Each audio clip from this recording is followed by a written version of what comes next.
Bon, ça se voit que j'ai pas fait de vidéo YouTube depuis longtemps. Salut tout le monde, j'espère que vous allez bien. 11 ans maintenant que je noue de passion devant les marchés financiers. Vous m'avez connu avec le DAX à l'époque, le marché allemand. Vous m'avez connu également avec l'euro-yen, qui étaient vraiment mes deux actifs préférés. Aujourd'hui, je suis beaucoup plus sur le S&P 500, le Dow Jones, le Nasdaq, voire même le Gold. Cette vidéo aujourd'hui, elle va vous expliquer pourquoi j'ai failli arrêter le trading ces 3 dernières années, au moment où on a eu le Covid finalement, et pourquoi finalement j'ai pas aussi continué à publier sur ma chaîne YouTube. Avant, je publiais une vidéo quasiment par jour, une vidéo tous les 2 jours, et puis ça s'est arrêté un peu net comme ça. Vous avez certainement eu de mes nouvelles via Instagram parce que je suis très actif là-dessus. Ça fait pas 3 ans en fait que j'ai complètement disparu. En fait, je partage via d'autres canaux. Si c'est pas fait, vous pouvez me suivre à @Ibrahim Chauvin. Cette vidéo-là, elle fait partie des mêmes vidéos que je faisais à l'époque, qui s'appelait À cœur ouvert, où je prenais le temps de parler avec vous, de vous expliquer ce qui se passe de mon côté.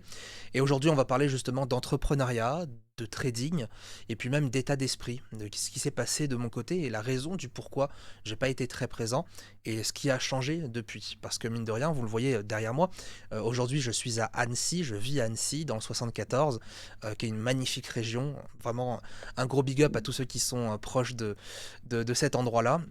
J'ai une station 3 écrans derrière moi et peut-être que vous le voyez, j'ai des outils qui ont complètement changé. Complètement changé au point de voir des graphiques qui sont complètement illisibles pour la plupart, puisqu'on parle aujourd'hui d'order flow, donc volume profile, footprint, cumulatif delta, carnet d'ordre, etc. Je vais vous en parler un petit peu plus tard dans la vidéo. Premier élément déjà, pour les épileptiques de TikTok, il va pas y avoir de montage ou de coupure intempestive, donc accrochez-vous bien, je vais parler une petite vingtaine de minutes, et puis je vous laisserai évidemment poser vos questions si vous le voulez, ou même m'envoyer votre soutien comme vous le faites également sur Instagram. D'ailleurs, un grand merci à vous pour ça. Premier élément, déjà, le fait est d'avoir quitté YouTube, c'est venu déjà parce que, en fait, en 2000, fin 2019-2020, j'ai fait un burn-out. J'ai fait un burn-out. J'ignorais complètement c'était quoi. Je m'en suis rendu compte une année après essayer de chercher qu'est-ce qui se passait. Le burn-out, c'est quoi? C'est à un moment donné quand ton cerveau n'arrive plus à suivre ce que tu fais. À cette époque-là, justement, vu les plusieurs casquettes que j'ai, c'est-à-dire créer du contenu, c'est-à-dire créer une formation, c'est-à-dire trader, investir.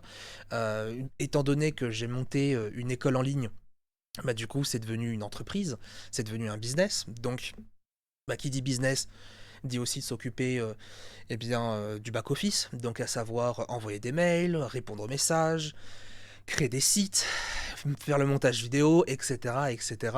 J'avais pas encore à l'époque cette notion de déléguer intelligemment. Je voulais absolument tout faire moi-même.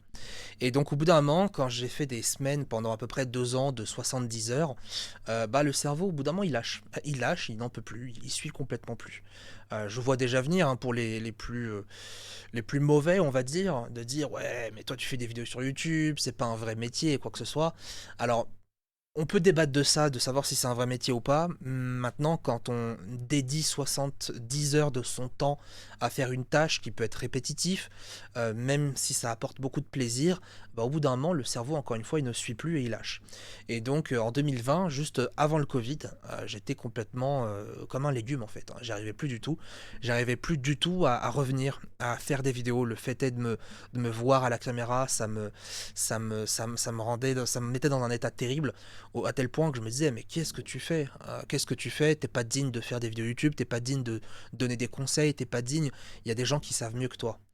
Et le moment en fait où j'ai commencé à vraiment me comparer, là où avant je traçais ma route, au moment où j'ai commencé à me comparer aux autres, des grosses chaînes, même comme par exemple la plus grosse qui était celle de Tammy Kabash, qui l'est encore aujourd'hui, qui fait un travail exceptionnel, bah, le fait est de passer d'acteur à spectateur, quand on se voit on se dit est-ce que je fais vraiment du bon contenu moi? J'ai toujours été exigeant, très exigeant envers moi-même et pour le coup, en fait, bah, à ce moment-là, je me suis retrouvé dans un cercle vicieux.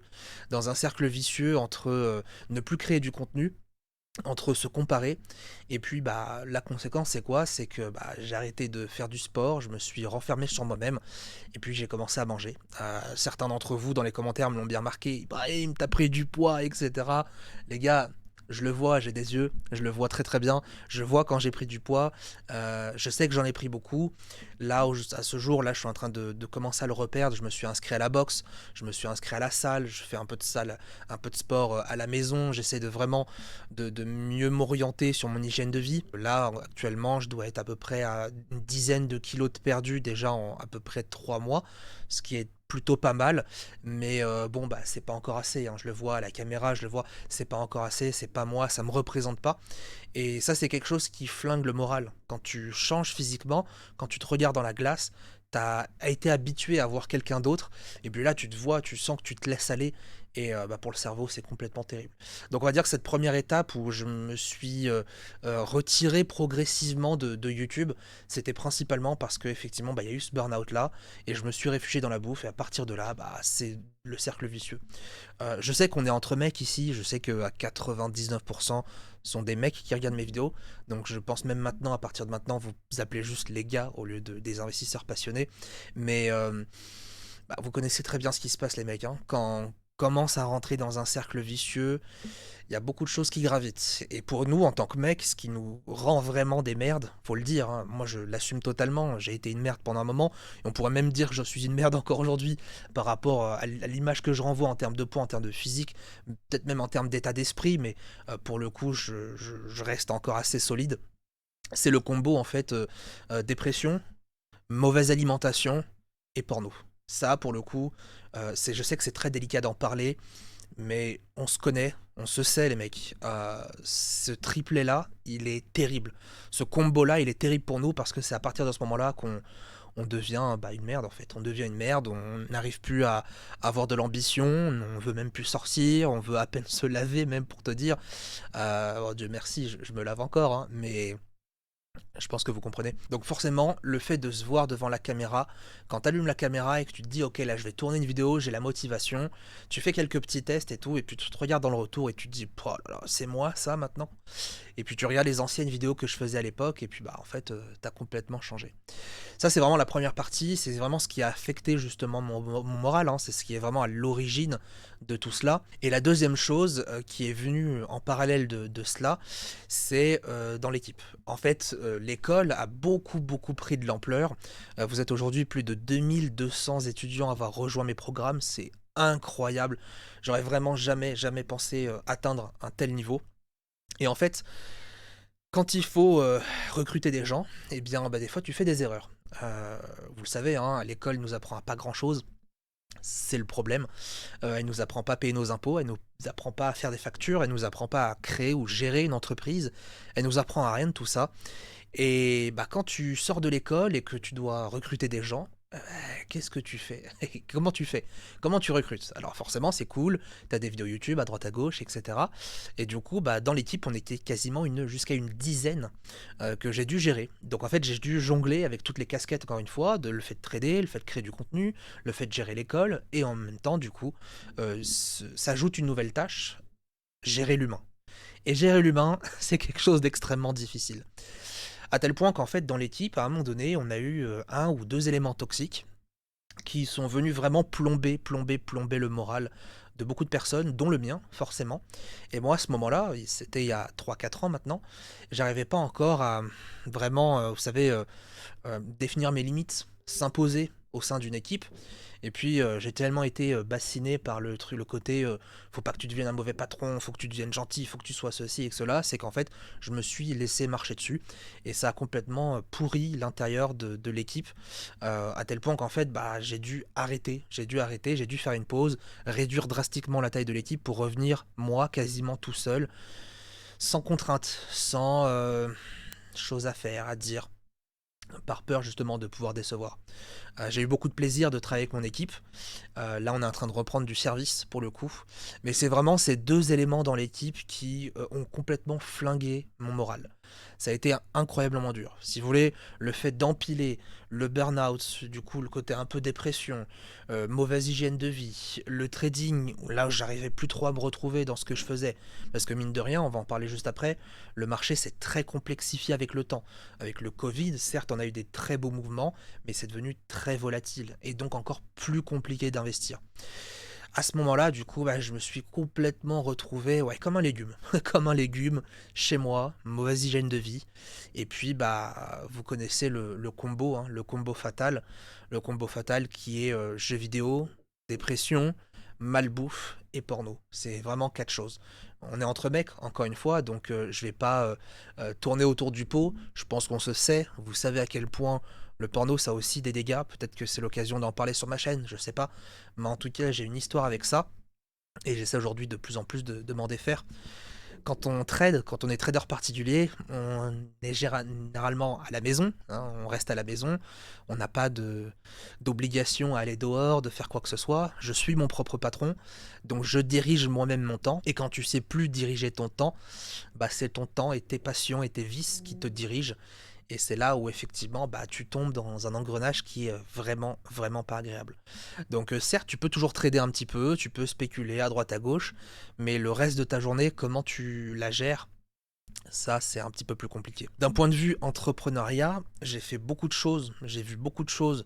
Mine de rien finalement, d'avoir créé justement cette entreprise, d'avoir créé du contenu, d'avoir monté cette chaîne jusqu'à au moins 70 000 abonnés, bah mine de rien, ça donne de l'expérience. Alors je suis très content dans un sens parce que je me dis waouh, j'ai maintenant aujourd'hui 28 ans, j'ai beaucoup plus d'expérience peut-être que 90-95% des gens de mon âge en termes d'entrepreneuriat. Par contre, je suis beaucoup plus, on va dire, cassé, beaucoup plus endommagé que 90-95% des jeunes de mon âge, parce que bah, j'ai vécu beaucoup déjà. Et mine de rien, bah, ça forge un moral, ça forge une personnalité, ça forge un état d'esprit. Et c'est ce que j'aime également dans mon parcours, c'est que bah, certes, ça n'a pas été facile, mais aujourd'hui, je suis encore là. Aujourd'hui, je suis là devant cette caméra à vous parler et avoir de beaucoup, beaucoup, beaucoup de bonnes nouvelles parce que ce retour-là, en fait, il est important. Ça fait très longtemps que je devais tourner cette vidéo. Ça fait très, très, très longtemps. Ça fait des mois, en fait, hein, pour être tout à fait honnête, que je dois tourner cette vidéo et ça fait des mois que je la repousse encore et encore. Et là, je me sens un peu mieux dans ma peau, un peu mieux dans mon corps, un peu mieux dans ma tête. J'ai repris le sport, je me suis mis à faire de la boxe, chose qui est vraiment, vraiment très enrichissant. J'ai jamais autant transpiré dans un sport que la boxe. Et pourtant, j'ai fait du crossfit, pourtant, j'ai fait du basket, et pourtant, j'ai fait de la salle état. Bon, la boxe, ça n'a rien à voir, c'est un autre niveau, niveau cardio. Et franchement, c'est extrêmement satisfaisant. Euh, Maîtriser un art martial, en l'occurrence la boxe, le noble art, c'est quelque chose dont je rêve depuis un bon bout de temps maintenant, de savoir me battre, pas pour cogner, hein, juste pour savoir se défendre avant tout, pour prendre confiance en soi. Je peux que vous recommander. Ça fait à peine un mois que j'ai repris, et je peux vous dire que oui, à chaque fin d'entraînement, mes vêtements c'est des serpillères. C'est des serpillères et ça fait un bien fou. Ça me permet vraiment de faire un vide, hein. Après une session de trading, tu, tu te calmes, tu souffles et puis tu vas te défouler dans un sac ou même en sparring, en un contre un avec des gens que tu respectes beaucoup, qui à la fois te donnent des coups, à la fois t'en donnent et ça fait vraiment du bien. Donc j'ai repris tout ça, j'ai changé mon alimentation, je sais que mon point faible c'est l'alimentation, j'ai pris beaucoup de poids, je suis passé à manger une fois par jour, ce qu'on appelle le OMAD, One Meal a Day, et ça me plaît beaucoup cette façon de m'organiser. Je ressens pas nécessairement la faim, encore une fois ça sera peut-être l'occasion d'en reparler dans une autre vidéo, mais je ressens pas là du tout la faim dans la journée, je mange à peu près vers 18-19 heures, et quand je mange comme un roi, ce qui me permet à la fois de manger des bonnes grosses quantités et à la fois de perdre du poids progressivement. Là, j'ai perdu à peu près une dizaine de kilos depuis environ 3 mois. Donc, bah, ça reprend petit à petit. Je sais que j'ai encore beaucoup, beaucoup de poids à perdre, hein. J'en ai au moins une petite quinzaine là qui devrait arriver et j'espère le faire avant la fin de l'année. Il me reste 2 mois pour le faire. Mais ça atteint le moral. Clairement, ça atteint le moral. Ce qui m'a également atteint dans un troisième point, c'est en fait la complexité du marché. Ça, je l'avais déjà vu en 2018, en 2019, que le marché, tous les ans, en fait, il se complexifie. Comme il y a de plus en plus d'intervenants, il y a de plus en plus de liquidités, il y a de plus en plus donc de volatilité et donc il y a certains mouvements qui sont encore plus difficiles à trader, à prévoir et le marché devient extrêmement difficile. Quand on a un tas de mauvaises nouvelles, le marché se met à monter. Quand on a un tas de bonnes nouvelles, le marché se met à baisser. C'est du grand n'importe quoi. Pour ceux qui l'ont vu pendant le Covid, on a eu un -20, -25%, et puis juste après, le marché est explosé à la hausse. Personne n'aurait pu le prévoir, et pourtant, la Fed était là pour faire marcher la machine à billets, la planche à billets, et imprimer une quantité phénoménale, hein. On dit qu'à peu près 3 billets sur 4 en dollars ont été imprimés pendant cette période-là, ce qui est complètement fou. D'un point de vue création monétaire, c'est complètement fou. Et donc, c'était évident qu'on allait avoir de l'inflation. Moi, à partir de là, en fait, j'ai cherché des outils qui me donnaient plus de précision. J'ai jamais changé de méthode, j'ai toujours tradé en zone to zone. Je vais vous expliquer ça dans d'autres vidéos également, de trader d'une zone à une autre. Ça a toujours été ma méthode de trader depuis 2017, je dirais, depuis que je me suis vraiment beaucoup plus formé au trading, même encore 2014, même, j'ai commencé dans ces eaux-là. Et j'avais besoin de chercher des outils qui me donnaient une précision autre que des indicateurs techniques classiques. Moi, j'ai toujours tradé avec le RSI, les bandes de Bollinger, le stochastique, etc., des indicateurs de base. J'ai rajouté forcément mon petit grain de sel, modifier un petit peu les paramètres. J'ai beaucoup travaillé sur l'étude de la structure du marché, donc les tendances, les retournements, les patterns, etc. Mais j'étais convaincu qu'en fait, il me manquait quelque chose. Il me manquait quelque chose, il me manquait une information, il me manquait une transparence du marché. Et à partir de là, en fait, je me suis posé la question comment je pouvais avoir des outils qui n'étaient pas des indicateurs classiques, c'est-à-dire qui ne représentaient pas le prix, mais qui montraient le prix, voire même une couche en dessous du prix. Et j'ai découvert donc tout ce qui est carnet d'ordre, je connaissais déjà, mais c'est vraiment à ce moment-là où je me suis senti dans l'envie de me former à ça. Et donc j'ai mis un pied dans l'univers qu'on appelle l'order flow, qui symbolise l'analyse des volumes, l'analyse des transactions. Et à partir de là, je me suis engouffré dans un monde qui était complètement nouveau pour moi, qui était compliqué de base. J'ai beaucoup appris le volume profile, le market profile, le footprint, le carnet d'ordre, le cumulatif delta, etc. etc. Peut-être ces mots ou ces noms d'indicateurs ne vous disent rien, mais on va en parler sur cette chaîne parce que il n'y a pas beaucoup de vidéos en France qui en parlent. Et bordel, qu'est-ce qu'ils sont bons ces outils-là. Là, on le voit en haut de moi, vous avez le bookmap juste ici. C'est des outils qui sont incroyables. Alors je préchote, hein, bien évidemment, pour ceux qui vont me dire ouais, mais Brahim, c'est trop bien, comme ça t'es rentable à 100%. Non, je le dis, je tiens à le dire, ce genre d'outils-là sont intéressants, mais c'est pas ça qui va vous rendre rentable à 100%, et c'est pas parce qu'on utilise ce genre d'outils-là que tout d'un coup, paf, mes trades deviennent par magie rentables. Par contre, quand vous êtes déjà rentable et quand vous avez déjà une méthode, ce genre d'outil va vous faire gagner en précision absolue. Pour ceux qui suivent mes posts et mes stories sur Instagram, j'en publie beaucoup. Mes trades maintenant sur le S&P 500, quand j'ai un bon timing, c'est 2 points de stop loss. 2 points de stop loss sur le S&P 500. Et du coup, ça me permet d'avoir un timing, une prise de position. Et du coup, la conséquence, c'est un ratio qui est complètement démesuré. À tel point qu'aujourd'hui, mon trading, alors en termes de statistiques, je dois être rentable à peu près à 35% du temps, maximum, et mes ratios moyens, c'est entre 6 et 8. Donc pour 1% d'investi, je récupère 6 à 8% en retour. Évidemment, je ne vais pas tout le temps mettre 1%, étant donné que ma probabilité de gain n'est pas très importante, bien du coup je vais plutôt être autour des 0,2, 0,30% de risque par trade. Et cette façon de trader, elle me convient beaucoup plus qu'avant, encore mieux. Parce que j'ai jamais été dans l'optique de vouloir être rentable à 100% du temps. Je trouve que vouloir être rentable sur tous ces trades, c'est s'ajouter une pression qui est tellement monstrueuse. Le trading, c'est déjà pas facile. C'est tellement difficile de tous les jours de psychologiquement tenir ce plan, patienter, ne pas faire des erreurs, etc. Que quand on part du principe, typiquement pour un scalper qui doit être rentable au minimum à 90 voire même 95% du temps, sous peine de se voir complètement balayer ses performances, quand on se met une pression pareille, on s'ajoute des briques de pression. Et moi maintenant, je me dis pas, ok, il faut que je sois rentable aujourd'hui dans l'absolu. Ce que je me dis maintenant quand je commence une session de trading, c'est je dois faire mes trades, je dois respecter mon plan, et puis après c'est le marché qui décide si mon plan est bon ou pas. S'il est bon, je récupère une bonne partie. S'il est pas bon, eh bien je tente jusqu'à ce que ça passe. Donc je me laisse un système de cartouches. J'ai environ 3 cartouches par jour, d'à peu près 0,2-0,3%. Et puis voilà, je prends mon plan. Si j'ai un plan acheteur ou un plan vendeur, je prends un trade, une cartouche. Si celui-ci passe, tant mieux pour moi, c'est à moi de gérer mon trade. TP1, TP2, TP3.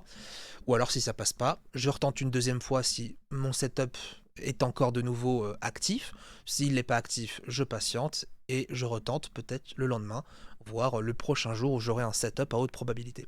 Donc mon trading a vraiment évolué dans un sens et le volume profile qui est vraiment mon indicateur préféré aujourd'hui avec le cumulatif delta, qui sont vraiment deux outils qui sont basés sur les volumes. Bah en fait, ce sont des outils, encore une fois, qui m'ont donné une précision tellement intéressante. Et il y a une notion que j'aborde dans mon premier programme et même dans mes vidéos à l'époque, c'est cette notion de trader comme un robot. C'est le fait de trader avec le moins d'émotions possible, le fait de trader avec le plus de recul et en ayant le moins d'interprétation possible du marché.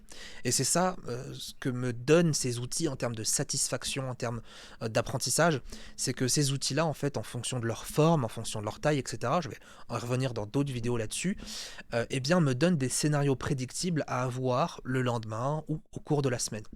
Et ça, c'est top parce que, encore une fois, je suis pas là en train de me dire qu'est-ce que j'ai envie de trader, c'est qu'est-ce que je vois et donc qu'est-ce que je vais trader. Parce que mine de rien, quand on veut trader, la plupart du temps, on se pose devant l'écran, on ne sait pas ce qu'on va faire et on est juste happé par la fluctuation du marché.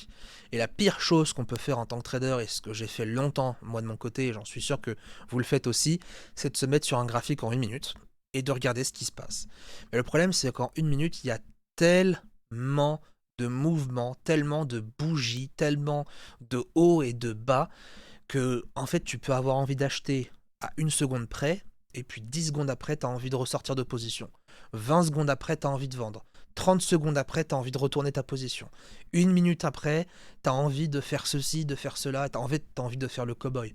Parce qu'en fait, quand tu n'as pas de plan, quand tu sais pas exactement ce que tu vas faire de base à l'avance, bah en fait tu vois ce que tu as envie de voir et tu interprètes tout et n'importe quoi. Dès que tu vas voir un chandelier avec admettons un avalement haussier sur d'1 minute qui veut complètement rien dire, hein. En 1 minute ça veut absolument rien dire, et bah tu vas te dire ah c'est bon, il y a un retournement et puis je vais acheter et puis finalement le marché repart, toi tu vas vendre, en fait le marché il repart dans le sens inverse donc toi, tu rachètes et en fait tu te retrouves à faire le cow-boy et à complètement flinguer ton capital. Ça m'arrivait avant, c'était très très présent dans mon trading sur les 2 premières années, je faisais que ça. C'était vraiment sans plan, c'était aller YOLO, j'ai envie de sentir le max d'adrénaline en moi.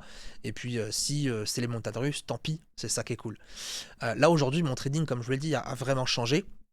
Et l'utilisation de ces outils-là d'order flow a vraiment ajouté de la précision dans ce que je fais, moins des décisions émotionnelles, beaucoup plus de choses factuelles. Je vois encore ce que le marché fait et donc je trade le scénario que le marché me donne et pas ce que je pense que le marché m'indique. Dans un autre temps, j'ai découvert les propres firmes. Les propres firmes sont des sociétés, pour la plupart d'entre vous, j'imagine que vous connaissiez, des sociétés qui vous font payer des tests de performance en trading et en retour, en fait, vous passe un compte de trading, ça peut aller de 50 000, 100 000, 150 000, 200 000 dollars, on peut même en cumuler plusieurs, et vous allez garder 80 à 90% des performances que vous allez faire. Alors certains, depuis cette émergence-là, sont très féroces avec ça, en se disant ouais, mais ces sociétés-là, elles se font de l'argent sur la perte des clients, elles se font de l'argent sur des tests, etc. Et j'ai envie de vous dire, oui, et alors? Le problème, c'est pas l'entreprise, parce qu'en fait, l'entreprise se fait de l'argent parce qu'on est nul, tout simplement. On est nul en tant que trader particulier. Moi, j'ai pu déjà valider 2 comptes propre firme sur Lilou et puis sur Topstep. Je peux vous dire, c'est pas les 2 seuls comptes que j'ai fait. J'ai dû en faire au moins une dizaine sur les deux, voire même une quinzaine. Sur 15, en réussir 2, ça fait de moi, dans les statistiques, des 5% des traders qui ont réussi à valider un compte. Est-ce que pour autant je suis rentable ou pas? Pour le coup, ça c'est une autre histoire. Donc, euh, les entreprises qui gagnent de l'argent sur des tests, ça paraît logique. C'est comme les courtiers qui gagnent de l'argent sur les commissions ou sur la perte, ça paraît logique également. Donc en fait, la question, c'est pas de savoir est-ce que ces entreprises sont bonnes ou pas. La question savoir, c'est comment je peux faire de l'argent avec un compte de trading. C'est vraiment, si je peux réussir à valider un test et faire levier avec un compte à 100 000 $ sur un compte de trading, aucune autre solution va me donner ça. Donc je sais qu'il y en a beaucoup qui se disent ouais mais les profils c'est de l'arnaque, etc. Vous prenez par exemple le compte aujourd'hui TopStep à 50 000 $. Il est à 50 € par mois. Si j'avais 50 000 $ ou 50 000 €, peu importe, et que je le mettais sur un compte de trading, et qu'à un moment donné, je tiltais, je faisais de la merde et que j'allais faire vraiment une position qui fait que j'allais perdre mon capital. Vous croyez vraiment que la perte maximale sur mon compte à 50 000, c'est-à-dire tout, elle est aussi importante que la perte maximale donnée par TopStep sur un compte à 50 000? La perte maximale d'un compte à 50 000, elle est de 3 000 $ sur un compte TopStep. Et vous payez 50 $.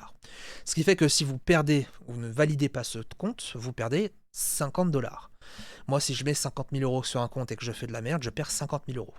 Et c'est pas une cacahuète, c'est 50 000 cacahuètes. 50 000 cacahuètes, ça commence quand même à faire un bon résultat. Et finalement, pour 1000 tests à 50 000 $, j'ai l'équivalent d'une perte de 50 000 $ de mon compte. Donc clairement, quand j'ai découvert les propres firmes, je me suis tout de suite dit, waouh, là, il y a un levier de malade à faire avec les propres firmes.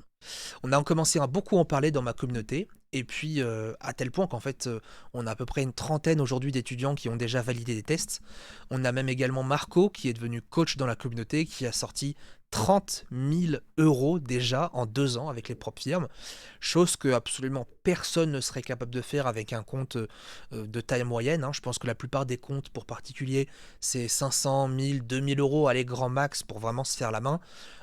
Jamais de la vie on fait 30 000 € avec 2000 €, même au bout de 2 ans. Parce que, encore une fois, le trading c'est tellement difficile que c'est pas aussi simple qu'on le pense. Et c'est pas juste on fait x2 tous les mois et ensuite ça scale comme ça. Non, faire déjà x2 sur un compte avec des risques modérés, c'est très très difficile. Donc le levier, il est chez les profs firmes. Et depuis que j'ai découvert ça, j'ai complètement arrêté mes comptes de trading personnels. Je les ai mis à investir autre part, dans les cryptos, dans les startups même. D'ailleurs, ce serait une vidéo aussi à part, dans l'investissement long terme avec des ETF, avec etc., etc. Mais aujourd'hui, je fais levier uniquement sur les propres firmes. À tel point qu'en fait, ça m'a fait réaliser une chose, le trading n'est pas une fin en soi. Et j'ai mis beaucoup de temps à comprendre. Avant, j'étais vraiment dans l'optique de trader pour gagner ma vie. Et puis progressivement, je me suis rendu compte que c'était beaucoup plus difficile que je le pensais et que les gains que je réalisais en trading ne devaient pas, encore une fois, me faire vivre, mais plutôt nourrir un projet, construire un projet, ou bien tout simplement ajouter de la liquidité sur mon portefeuille long terme. C'est vraiment ça, à mon sens, l'intérêt du trading. Pourquoi je vous dis ça? Parce que, encore une fois, quand on se rajoute des pressions en trading, ça ne vous fait qu'accélérer votre perte. Première pression, il faut que je sois rentable à 100% du temps. C'est impossible, cherche une autre solution. Deuxième élément, je dois absolument trader sur du long terme avec les propres firmes. Encore une fois, c'est trop difficile, c'est une pression en plus. Troisième pression, je dois vivre de mon trading et donc je dois être régulier en termes de performance. Encore une fois, c'est pratiquement impossible, c'est extrêmement difficile et donc c'est une pression qui est inutile. D'ailleurs, la plupart des histoires de traders en banque que vous voyez, qu'on voit passer sur les réseaux sociaux, c'est toujours les mêmes histoires. C'est des traders qui sont pas rentables les 3 quarts de l'année, voire même 90% du temps. Et au bout d'un moment, ils ont fait une action qui en rapportait 90% de leurs résultats. Ça me fait référence d'ailleurs à une loi que je crois beaucoup, j'y crois fermement, c'est la loi de Pareto, qui dit, donc 80-20 en général, qui dit qu'en gros 20% des actions que vous faites rapportent 80% des résultats et inversement. Et c'est ce que j'ai également constaté dans mon trading, 20% de mes trades rapportent 80% de mes performances. C'est pour ça que je me suis fixé 3 règles depuis ce moment-là dans mon trading. La première justement, c'est de miser beaucoup plus sur le ratio de ma position plutôt que sur le ratio gain-perte de manière générale, donc d'être beaucoup plus rentable sur une position plutôt que sur un ensemble de positions. Ça, encore une fois, je vous l'ai dit, je suis rentable à peu près à 35% du temps, mais avec des ratios moyens de 6 à 8. Donc forcément, bah, c'est positif. Deuxième règle, c'est d'arrêter de trader absolument tout le temps, toute la journée. Moi, j'ai un gros passif. Je tradais tous les matins, le midi, le soir, la nuit, la session asiatique, etc. Pour au final, des fois, faire des journées à perte. Donc en fait, tu passes 24 heures de ta journée à trader pour rien gagner, voire même pire, pour devoir de l'argent au marché. Donc la deuxième règle que je me suis fixée, c'est ce qu'on appelle les kill zones. C'est que je me suis posé des heures de trading précises, 3 heures exactement. Aujourd'hui, je trade de 14 heures à 17 heures et ça me convient extrêmement bien. C'est encore une fois la loi de Pareto. Je vais trader seulement 20% du temps pour amener 80% des résultats. Et la troisième chose, par rapport aux propres firmes, d'avoir, si vous voulez, une approche des propres firmes qui est, je vais monter un compte, je vais le funded, ce qu'on appelle donc valider les tests, je vais me fixer un objectif, par exemple, de 10%, je vais réaliser ces 10%-là et je vais retirer mon argent et puis je vais continuer ainsi jusqu'à cramer le compte et ensuite recommencer jusqu'à l'étape numéro 1 et ainsi de suite et ainsi de suite. Pourquoi je fais ça, encore une fois? C'est parce que être rentable sur les propres firmes sur du long terme, c'est quasiment impossible. C'est vraiment illusoire pour beaucoup de personnes parce que c'est très restrictif. C'est une très bonne chose et à la fois une très mauvaise. Et donc moi j'ai vraiment cette idée des propres firmes comme une sorte de braquage. C'est-à-dire que je vais faire des tests propres firmes et dès qu'il y en a un qui passe, je vais y aller à fond comme un bourrin. Je vais sortir mon argent, je vais la mettre dans des projets, dans de l'investissement encore une fois long terme, start-up, ETF, etc. Et je vais faire cela à l'infini. J'élimine finalement toutes les pressions possibles qui viennent à la fois de l'intérieur comme de l'extérieur. Je cherche plus à être rentable sur du long terme, je cherche pas à être rentable à 100% du temps, je cherche juste à avoir une stratégie de trading, une méthode de trading qui a des scénarios qui sont prédictibles, des setups, des patterns qui reviennent dans le temps, prendre mes patterns, prendre les trades, avoir un très très bon timing grâce aux indicateurs que vous avez là, faire de l'argent avec les propres firmes et les déplacer, mettre ces sauts ailleurs dans d'autres projets qui vont beaucoup plus moi m'enrichir. Quand je parle de m'enrichir, je ne parle pas que de m'enrichir financièrement, je parle également de moi de m'enrichir personnellement d'un point de vue projet. Le fait par exemple d'avoir découvert l'investissement startup, c'est quelque chose qui me rend encore plus heureux parce que mine de rien, là j'investis dans quelque chose d'encore plus concret que sur les marchés financiers. J'aurai l'occasion bien sûr de vous en parler un peu plus tard dans d'autres vidéos pour le coup, mais là aujourd'hui c'est vraiment l'idée de vous parler, de vous partager justement tout ce que j'ai sur le cœur. À partir de là, ça fait 3 ans maintenant que je travaille avec des outils beaucoup plus poussés. Et encore une fois, pour ceux qui me suivent sur Instagram, vous avez pu voir que mes positions, mes trades sont chirurgicales. Je reçois des messages de personnes qui me disent mais comment tu fais des trades pareils? Je vous le dis, c'est simple. Mes trades ne passent pas tout le temps. Mais quand ça passe, ça fait très mal. Quand j'ai un bon timing, quand j'ai un bon scénario, c'est des points d'entrée qui sont, mais j'aurai l'occasion vraiment, j'ai un petit stock de trades que j'ai pris en vidéo que je vais pouvoir vous partager, j'en ferai une petite compilation parce que ça mérite un gros brief là-dessus. Et donc, depuis 3 ans, j'ai maintenant maîtrisé ces outils-là, j'ai pris l'expérience, comme je l'ai dit, ça fait 11 ans maintenant que je trade, et j'ai réfléchi en fait à lancer un nouveau programme. C'est mon 4e programme aujourd'hui en cours de création. Et je me suis dit comment je vais pouvoir créer quelque chose d'assez inédit, comment je vais pouvoir apporter finalement à la communauté quelque chose dont ils n'ont déjà pas, parce que mine de rien, en fait, des programmes, il y en a un peu partout maintenant sur Internet. Et ça fait 2 ans que je suis sur un nouveau programme, que j'élabore, que je réfléchis, que je conceptualise un nouveau programme, qui est donc le prochain programme Delta Trading, qui est un programme sur 3 niveaux pour aider et accompagner à la fois des initiés, des intermédiaires, mais aussi des traders avancés, à maîtriser des outils comme des outils d'order flow, mais également s'inspirer de la théorie de Wyckoff, la théorie de Do, des personnes qui ont énormément influencé le monde de la bourse et auxquelles on doit absolument justement apprendre, ou en tout cas s'inspirer. Et donc, en plus des programmes, moi, c'est quelque chose que j'aime beaucoup, en tout cas penser, c'est que, étant donné qu'un un programme, c'est quelque chose qui n'a concrètement aucune valeur puisque c'est en ligne, c'est immatériel, c'est pas quelque chose de physique. À la fois, ça peut changer la vie de quelqu'un, à la fois, ça peut rien lui faire puisqu'en fait, ça dépend aussi de s'il applique les enseignements ou s'il écoute les enseignements. Je me suis toujours dit que je voulais toujours mélanger quelque chose de beaucoup plus concret quand je proposais une formation. Et aujourd'hui, en fait, j'ai commencé à créer un écosystème. Donc ça fait depuis encore une fois 2 à 3 ans que je travaille sur ce projet-là. Le fait d'avoir arrêté l'école ICT Finance n'est pas anodin, c'est parce que j'avais vraiment envie de marquer une transition.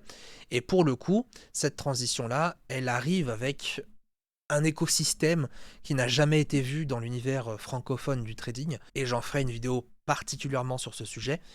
À la fois, c'est de vous proposer un programme, comme je vous le disais, un programme sur 3 niveaux. À la fois de proposer également une plateforme. Ça fait 2 ans maintenant qu'on développe en interne une plateforme, le premier réseau social pour traders et investisseurs passionnés. Ça, pour le coup, j'ai très hâte de vous la montrer. Troisième élément, de faire des lives, de vous accompagner 2 fois à 3 fois par semaine en live dans la communauté. Et la dernière des choses, c'est de mettre en place des concours de trading. Oui, vous l'avez bien entendu, je vais organiser les plus gros concours de trading francophones sur cette plateforme, dans le but en fait de vous faire gagner des places, de l'argent, des cadeaux, pour vous accompagner à vous réaliser. En fait, l'idée, elle est venue où je me suis dit comment je pouvais faire gagner de l'argent à mes étudiants sans pour autant faire en sorte qu'ils soient rentables. Et je me suis dit, pourquoi pas créer des concours en virtuel avec les mêmes restrictions que les propres firmes, 3% de perte maximum, des drawdowns, etc. Et tous les meilleurs dans les classements tous les mois, eh bien, on leur payera les frais des propres firmes, pour qu'à ce moment-là, il n'ait plus tout simplement à payer les tests des propres firmes. C'est nous qui allons payer pour eux en guise de récompense, où on croit justement à nos propres étudiants dans la communauté. Et puis surtout, de pouvoir même payer autre chose, peut-être même des stations trading, des ordinateurs, des tablettes, qui sait, beaucoup plus de choses qui peuvent arriver. Mais l'idée, c'est d'avoir un concours sans triche, avec des performances, avec des restrictions, dans le but de tous les mois s'accompagner à s'élever, et peut-être même pour certains gagner plus d'argent en faisant ces concours qu'en faisant du trading. Qui sait après, ça c'est le destin qui le dira. Actuellement, on est en phase de test. Je sors les préinscriptions cette semaine du prochain programme Delta Trading et j'en ferai une vidéo particulière encore une fois là-dessus pour vous parler justement de ce qui se passera dans ce prochain écosystème. Pour moi, le plus important étant vraiment la plateforme pour tous se réunir, pour tous discuter, parce qu'on l'a créé de nos propres mains, de A à Z, et ça, c'est une fierté pour moi. Ceci étant dit, on va reprendre les choses en main. On va reprendre cette chaîne YouTube en main. L'algorithme va clairement pas être mon meilleur allié, ça va être vous. Les amis, je compte sur vous pour laisser un like sur cette vidéo, pour m'encourager pour les prochaines vidéos. Quand je vous dis m'encourager, c'est de la regarder, de s'abonner, de poser des likes, de même poser un commentaire, afin de pouvoir relancer cette chaîne YouTube et de vous apporter le meilleur contenu de qualité que je puisse. Vraiment, j'ai beaucoup de choses à vous partager. Et aujourd'hui, plus que jamais, je me dis que ça serait vraiment dommage de ma part de ne pas vous accompagner, de ne pas vous partager tout cela via ces vidéos-là. Parce que ça fait 5 ans maintenant que je fais des vidéos sur Internet et c'est pas prêt de s'arrêter. Certes, j'ai eu un gros coup de mou. Certes, pendant ces 3 dernières années, je me suis caché de mon côté, je me suis caché à apprendre des choses, à maîtriser des outils. Mais si je les maîtrisais à la fois, c'est pour moi, mais c'est aussi pour vous, pour pouvoir vous partager le nectar de l'apprentissage et vous faire économiser peut-être 10 ans de trading. L'unique but sur ma chaîne YouTube, c'est de vous faire économiser du temps. Et je pense que malheureusement, beaucoup n'ont pas compris l'intérêt d'acheter une formation en ligne. Ce n'est pas de devenir rentable du jour au lendemain, c'est d'économiser du temps. Quand vous achetez une formation, vous achetez du temps que quelqu'un a mis à prendre des gamelles, à prendre des droites, à prendre des hypercuts dans la tronche, pour vous, pour pouvoir vous partager ces retours d'expérience et encore une fois, le nectar, la crème finalement de ces aventures. Les amis, merci d'avoir assisté à cette vidéo. Sur ce, moi je file à l'entraînement de boxe parce que il y a encore beaucoup de choses à perdre, il y a encore un mental d'acier, un mental en béton à entraîner pour revenir de plus fort. Merci de votre patience, merci de suivre mon contenu depuis tout ce temps-là. Désolé de vous avoir laissé tomber, mais cette fois-ci c'est la bonne et cette fois-ci on revient de plus fort. A très bientôt pour une prochaine vidéo. Ciao.